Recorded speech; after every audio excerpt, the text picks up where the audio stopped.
right. Starting off the day with a little bit of technical difficulties.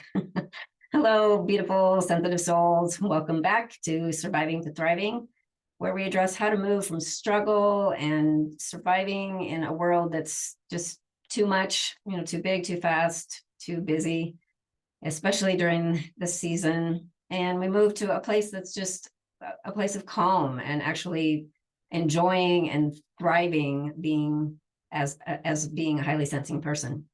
And I'm your host and high sensory coach, as always, Tammy Goen, and glad to have you here. And it's really, truly my mission that every highly sensing person out there will stop hiding and feeling wrong and playing small, stop trying to be less sensitive, and really come to honor their amazing, unique skills and talents, and to embrace their sensitive nature so that they can be a gentle yet strong force in the world.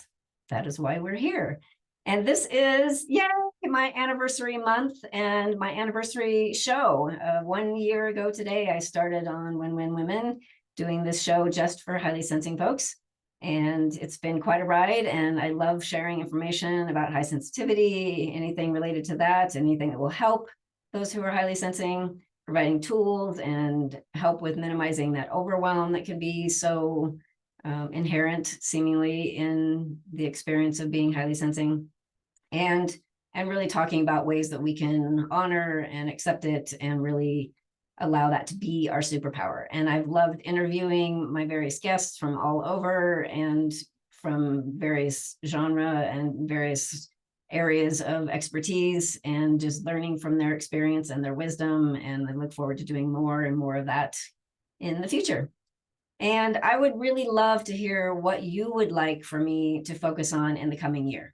I mean, there are so many different avenues to go with high sensitivity, things that we can address about what makes that a challenge, but also how we really can truly thrive. So whatever ideas that you would have for that, I would really love to hear that. So just send me an email or, connect with me on socials, and just let me know what would really help you, because that's what I'm here for, is to help you. So whatever is most pressing for you, what do you struggle with the most? What are you most curious about and want more information about? Who would you like for me to interview? What would you like me to bring up that I've not addressed so far, or go deeper into something that I've already addressed? So the show is just for you, and I want it to resonate and give the most value possible. So please do reach out and let me know what I can do for you.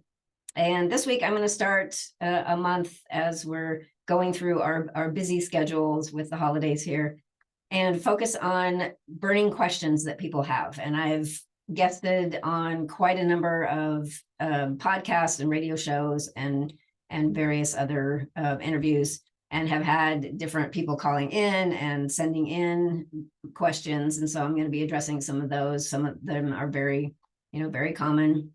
And I would really like to hear what questions you might have today as you're listening, or as you're listening afterwards, if catching the replay. What questions might you have just about high sensitivity in general? And even if you're not highly sensing, but you would like to know how to support someone, or how to understand if you are running into folks that might be highly sensing, and that might be part of the reason that you are butting heads, or you just want to learn more information, please do let me know what are those questions, and I will address them and make sure that they are addressed in one of the sessions this coming month, this month that we're in. So please just send them directly at Tammy at CoachTammyGoen.com, name spelled just as it is on the screen here.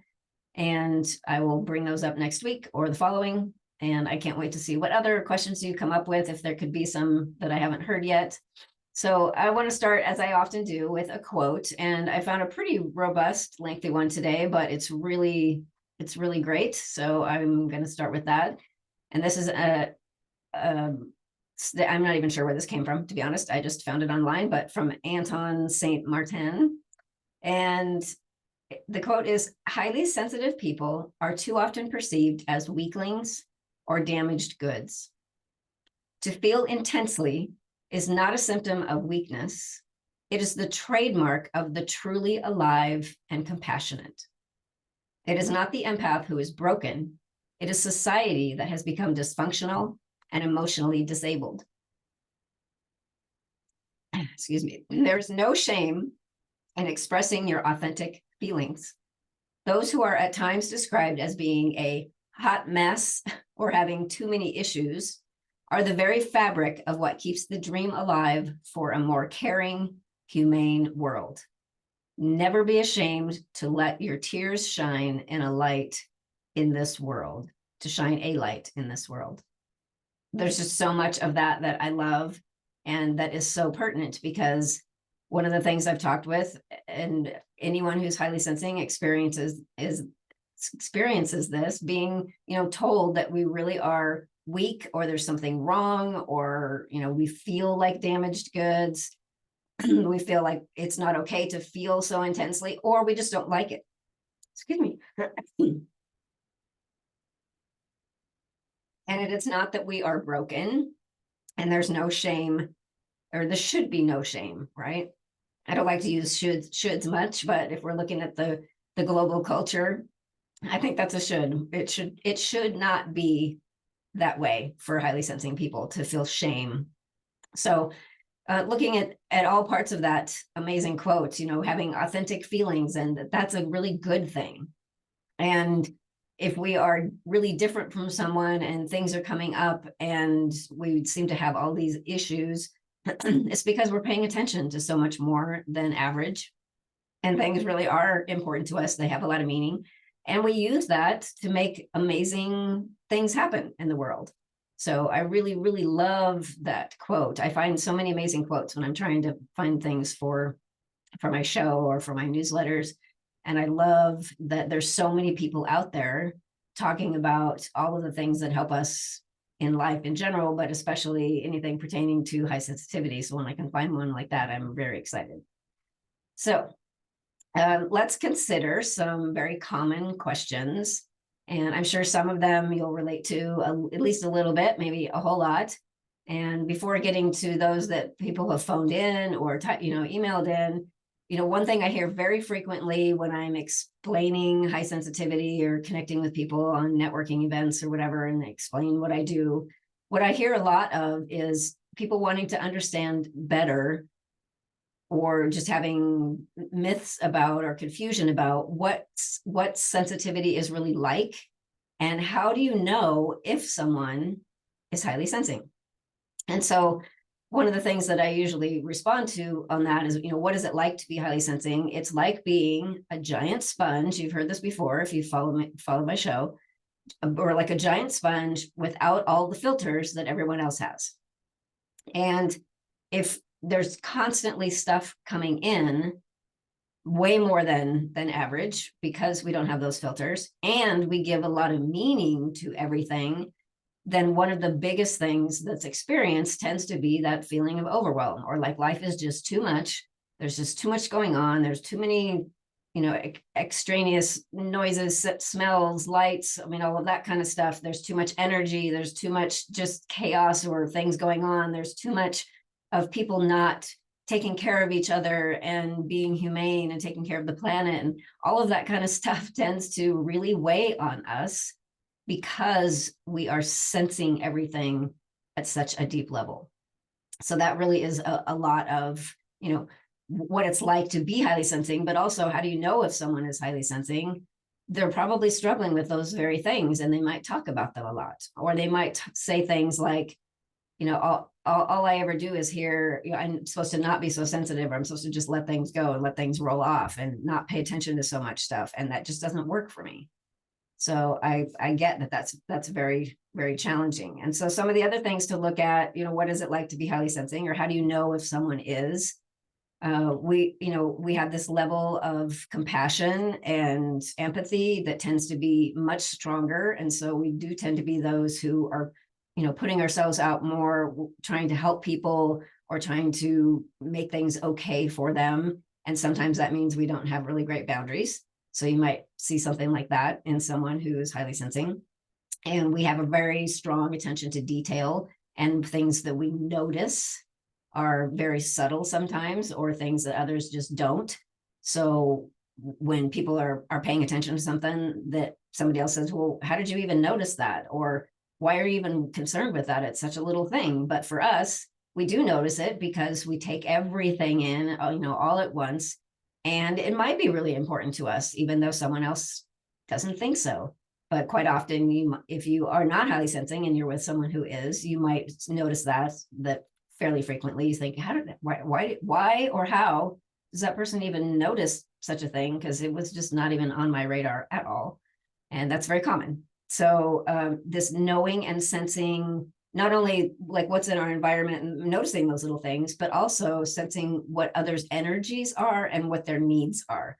So we tend to be those who, like in a big group, kind of just know what needs to happen for everything to work smoothly, or we know something that a certain person needs. So if the whole group adopts this policy, oh, that's probably not going to work, for this person. We just kind of have that sense or that knowing based on that energetic experience. And then we can feel that energy just walking into a room. Not that everyone can't feel that if we're really tuned in, but that's heightened for those who are highly sensing. Sometimes we can just be in a place and go, this just doesn't feel good, and I don't want to be here, because we're very aware of all of that.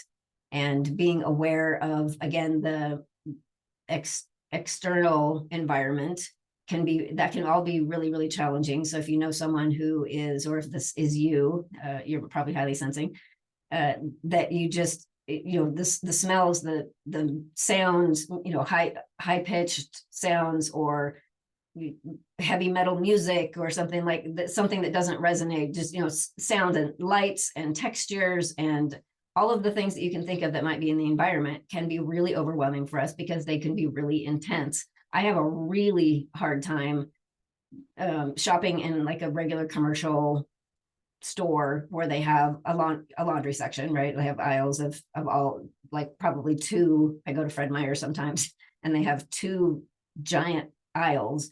It's nothing but household cleaners and fabric, laundry detergent and fabric softeners and all of that stuff.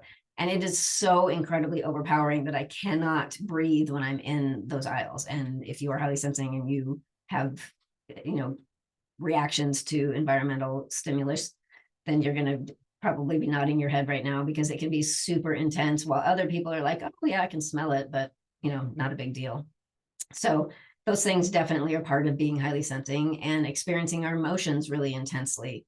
And sometimes that means we come out, extreme in some cases, to as far as some are concerned with our emotions, or we like stuff them because we're so tired of them being so intense that we're really either not willing to experience them or show them, or even identify with them at times. So these are some of the things that are just very common about high sensitivity, that if someone wants to know how do you know someone is highly sensing, those are some of the things that are likely to be experienced. Okay, so let's look at some other questions that kind of come up, because so one of the things that I hear sometimes when I say, oh, I work with highly sensing people, or if I say sensitive, that's why I like the term sensing, but they'll say, oh, yeah, I've heard about that. And then they'll make a statement suggesting that, well, they've maybe heard about it, but they don't really have a clear understanding of what that means. There's a lot of myths or misunderstandings out there. So I just wanted to bring that up, because I do hear this quite frequently. People will say, oh yeah, I know someone who's, highly sensing. Aren't they the ones that are just like drama queens, or, they're making so much out of such a little thing just to get attention? So that's one myth. There's also the myth that we have some kind of, condition, disorder, diagnosis of some kind that just needs to be taken care of, fixed, and, move on. And that's something that has to happen, whether that's, taking medication or doing something in a certain way to make that go away, versus it being just a personality trait. And then I hear things like, aren't we just super extra picky, or just being unreasonable and not knowing how to communicate or to accept things, as they are. They're just way too picky. And then there's an assumption that we're introverted and shy, and sometimes people will say antisocial or asocial, just not wanting to be with other people. And those things are all so not not accurate. We can be introverted, but we can also be extroverted, and it doesn't mean the same thing as shy. And then I hear things like, oh, fragile and weak, and someone that just needs to learn how to grow a thicker skin. And obviously that's not it either.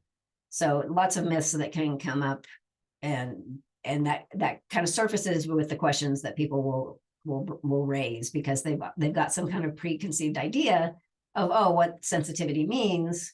And then again, that's why I tend to prefer the term highly sensing, because it is all about sensory experience.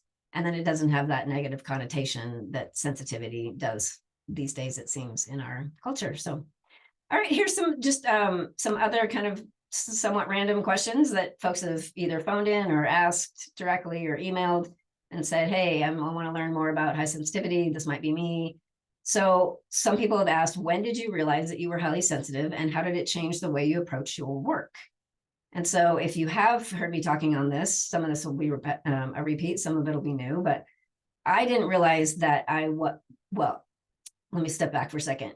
Anyone who is highly sensing has always known they're highly sensing. And part of that is hearing all the time that we're too sensitive, we're too this, we're too that, we need to do all of these things. We've always known that we were really, really sensitive. And it's really pretty much felt like, or been shown, that that's not an okay thing, but we have the tendency to just think it's just us and there's something wrong with us. So when did I realize I was highly sensitive? Always. I've always known that. But when did I know that it was a trait, and that it's something genetic, and something that, when I heard 15 to 20% of the population, now they're saying about 30% of the population actually experiences at some level also.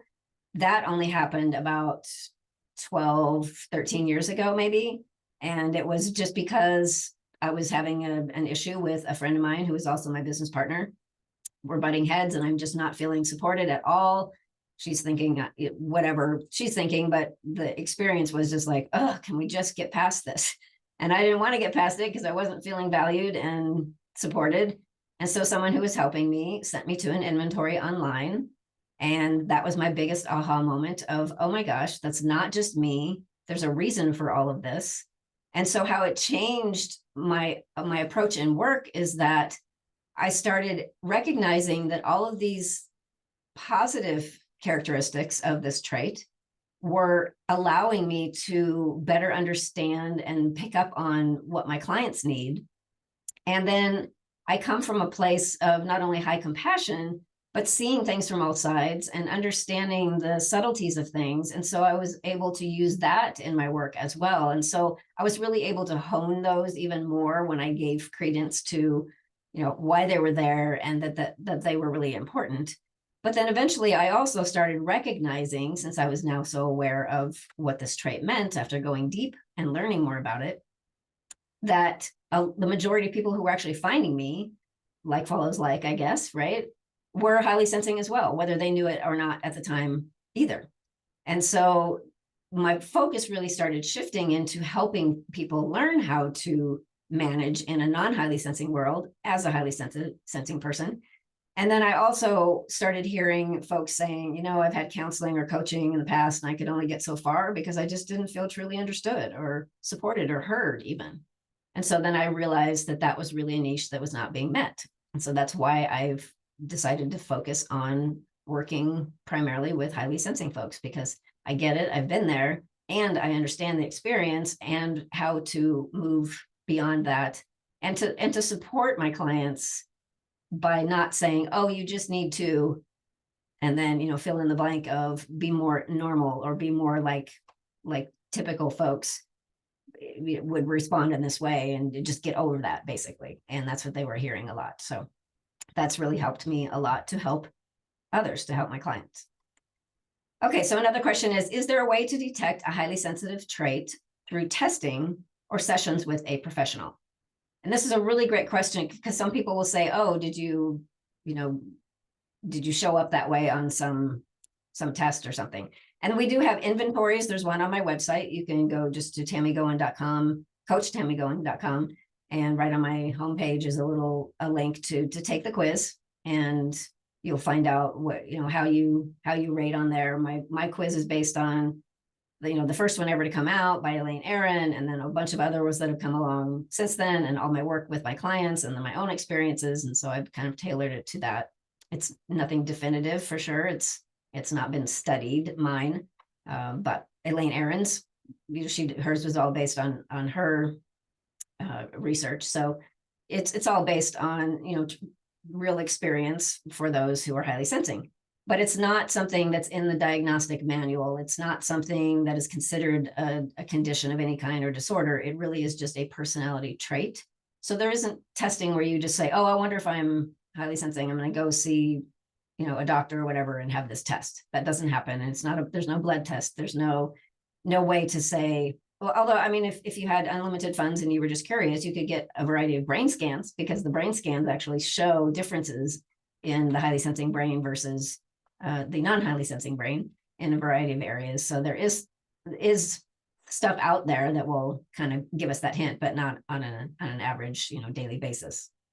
So nothing like that. But if you go to a professional who is trained in and or is actually highly sensing, they're going to be able to help you decide if that sounds like you. If you go to just anybody who's not familiar with highly sensing, then the answer would be no. You're not going to get you're certainly not going to get a diagnosis, but that person is probably not going to be aware enough to be able to say, oh yeah, this sounds just like, high sensitivity or sensory processing sensitivity. But if you have a quiz that is based on high sensitivity, you'll probably be checking, if you are highly sensing, you're going to be checking those off as you go and go, oh, that's me, that's me, that's me. Not every single one of them. And you'll be somewhere on a range that everyone is, that is, even if you're considered highly sensing, it's still on a continuum, and you're not going to have answered probably to every single question. But if you do, then you have really, really intensely, sensitive system, and you're very, very highly sensing. And that's totally okay. And it's wonderful. So it's a really good question. Okay, so I'm going to bring out one other question. Are people born with high sensitivity or highly sensitive traits? And can long-term trauma or stress bring these traits out more? And that's another really good question. So I wanted to make sure to bring that up, is that yes, we are born this way. We are wired to be extra sensitive. And you can think about it that way, or just explain it to people. It's like, oh, I'm wired this way to be extra sensitive. And that's all it is. And it's really an evolutionary trait, because animals also exhibit high sensitivity in about the same percentages. And you can look at it as an evolutionary experience, because those who are more attuned with the environment, paying more attention to what's happening around them, looking at things from all sides, considering the effect of everything on the greater whole, that inherently is a positive trait to keep everything going, right? It maintains the population and makes sure that we survive, because we have those, like if you think of a little covey of quail, right? You've always got the one that's up a little bit higher, that's like on point, checking everything out and sending out the warning signal if something's going on. So we are like that. We are the gatekeepers, if you will. So it's definitely something we're born with. And I read some research that they can even tell in utero that someone is likely to be highly sensing by their reactions and responses, in the womb. So it's pretty amazing. And can long-term stress or trauma bring the traits out more? I love the way that person in that particular case phrased that, because some people will say, oh, I'm highly sensing because I had trauma in my childhood. And the fact is, both of those can exist or be, one or the other, but trauma doesn't cause sensitivity. It can create things, hypervigilance and things like that, triggering events that are really hard to handle. But high sensitivity is a way that we are wired, and trauma can exacerbate our experience of being highly sensing, and make whatever those experiences were more intensely processed and experienced at a deeper level, because that's how we process everything. So it makes it bigger, makes it have a much stronger impact on someone who is highly sensing because of the way it is brought in. But the trauma didn't itself create high sensitivity as a personality trait. So we're born with it. It can definitely get worse. And if we have extreme stress, the same thing. And that's really a form of trauma. If we have just incredible stress in your childhood and you're never feeling safe or never feeling, at rest or at peace, that's very traumatizing.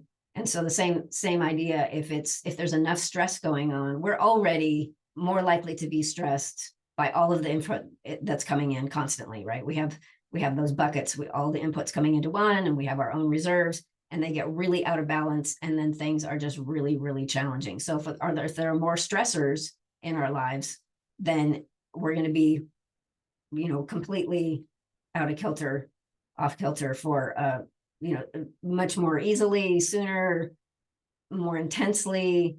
So yes, stress can definitely affect it. And even if you didn't have a traumatic childhood and you're in an adulthood and, you say, oh, my childhood was fine and I was supported, but wow, I have a lot of stress now.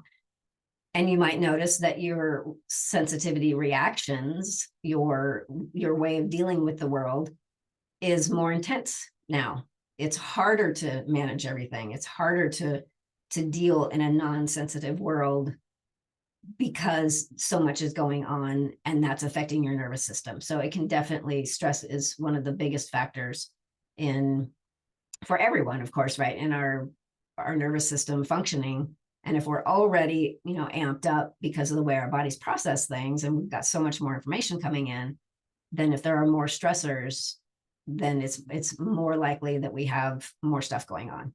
So it's not cut and dried. If there's stress, you're going to be experiencing, some kind of stress reaction. It doesn't mean that. And if you have lots of tools that help you stay calm and really, really calm that nervous system, then you're much more likely to be able to manage that just fine. So it's not a doomsday kind of thing. It's like, oh, I'm highly sensing and there's so much happening in the world right now. There's no way that I can feel calm and at peace and happy. And that's just not the case at all. If you have all those tools and you have the mindset and the awareness, and you can say, oh, this is what I need to do for myself. For example, not listening to mainstream news. That's a big factor in our stress level when the world is very chaotic. So if we choose to do things and live our lives in a certain way with a great understanding of what we need and paying attention to those needs, then we're good to go. So anyway, all right, well, that's just some questions. We'll hit some more later. And again, I would really love to hear what you would like me to talk about and specific questions that you have that I can address. So please do send those on Tammy@CoachTammyGoen.com or any other way that you would like to. And as always, thanks again for being here in this journey from just struggling and surviving to actually thriving. And I look forward to connecting with you again next week. And please do reach out. Have a really great day.